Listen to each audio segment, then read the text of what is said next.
Hello, Rob here, and welcome back to RSM Custom Guitars, and thank you very much for coming back. Okay, so in today's videos, and the next few videos actually, I'm just going to be showing you some of my guitars that I've built. You can find a lot of this, a lot of the works on my website, so please check that out. Okay, so this guitar today, this is a Millo Signature model.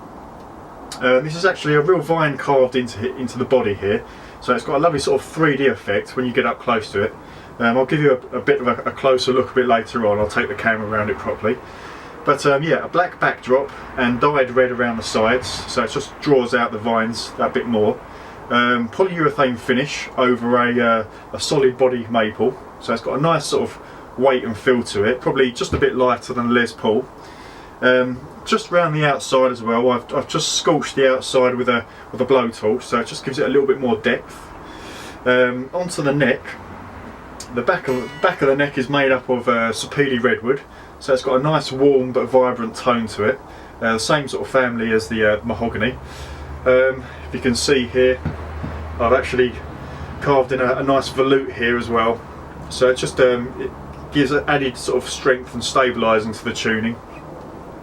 The fingerboard is made up of maple and some wenge or wenge side binding here. The headstock is actually oak, again scorched with the blowtorch just to pop the grain a bit more.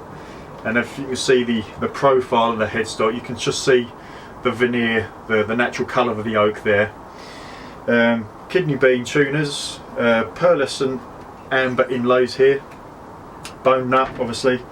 As I said, it's a polyurethane finish on the body, but a true oil finish on the back, so a nice light finish, and a hand sort of glides up and down here nicely without too much sort of stickiness or anything.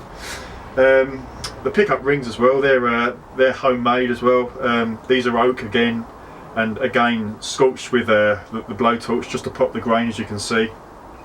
The hardware is a Tune-o-matic style bridge, 3-way toggle switch, one volume and one tone and one volume control. And that's pretty much it for the aesthetics. So just going to nip this up to the studio now and give you a little listen of what it sounds like.